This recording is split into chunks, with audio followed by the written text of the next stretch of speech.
Hey, this is Gary with Jolly Dolly, and I'm going to show you how to upgrade these silver motor controllers in the chain drive Power Plus dollies. First, we're going to lay the dolly down on its belly and remove the rear cover plate by removing the screws that hold it in place. Before you start disconnecting anything, remove the fuse to kill power to the dolly. Use needle nose pliers if necessary. Now we want to locate and mark the indicator connector. Look for the purple and black wires and label the connector as IND so we can easily identify it later. Disconnect all of the white connectors by squeezing the locking tabs and pulling them apart.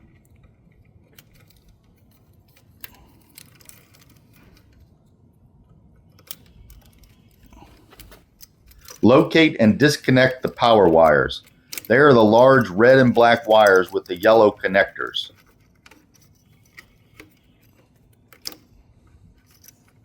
Follow the large blue and yellow wires. They transition to red and black wires, then connect to the reversing contactor with bolts.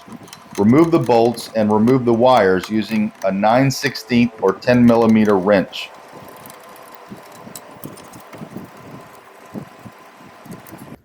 Now we can remove the controller itself by removing the screws that hold it in place and pull the old controller clear of the dolly.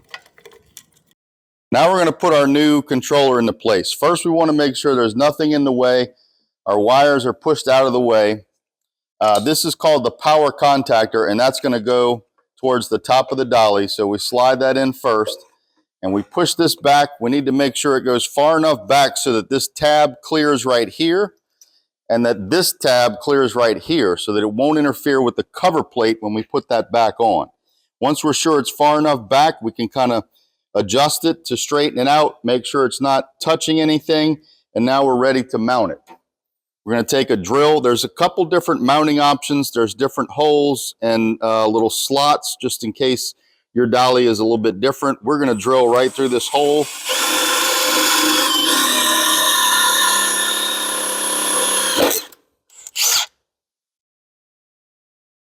Now we're going to take a self-drilling screw and we're going to go through that little pilot hole,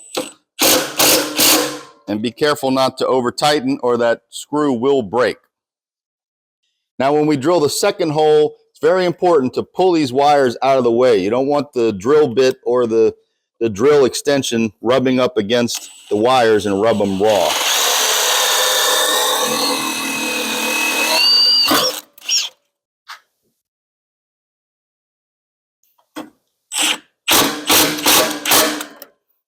Now these self-drilling screws theoretically could go in without a pilot hole, but I don't recommend it.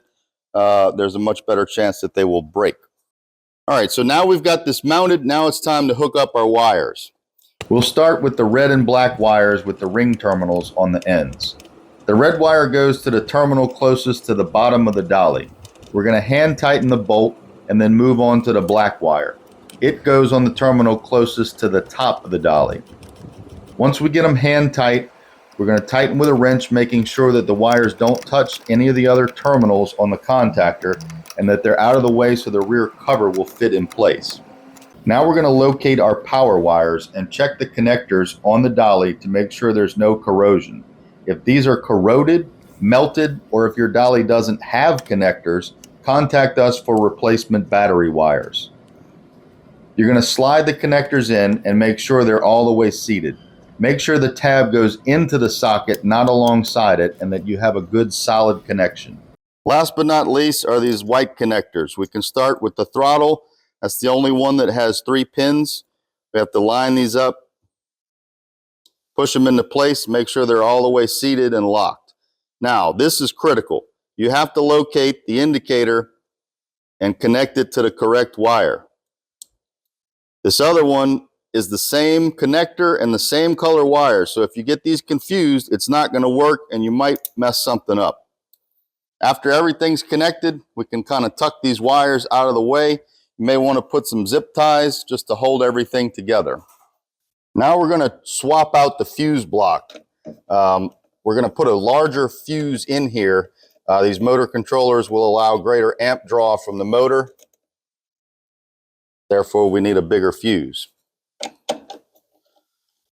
Some of these battery terminals will have a Phillips. Some of them will have an 8mm. Some will have a 10mm. So just find the right tool.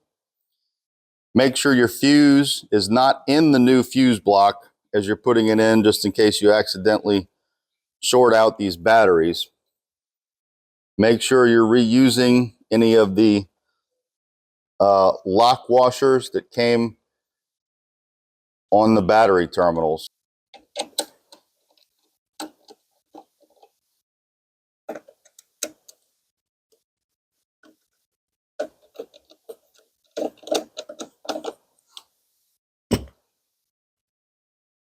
Now you can go ahead and put your new fuse in. Make sure the dolly is turned off before you do this. Now you're going to go ahead and turn the dolly on. You should hear a click. Change your gears. You should also hear clicking. Then give it throttle while it's in gear. Check your directions to make sure it's turning the right way. And it looks like this one is successfully installed. Do one final check of all the wiring. Make sure that none of these wires can touch the axle. If so, go ahead and zip tie them securely. Also check over here. Make sure you get rid of any old parts. And now you're ready to put your cover back on. If your rear cover has any charge ports on it, make sure the wires get hooked back up in the process of putting it back on. Make sure everything's clear for your screws, that you're not going to run a screw through a wire or pinch any wires under the cover plate.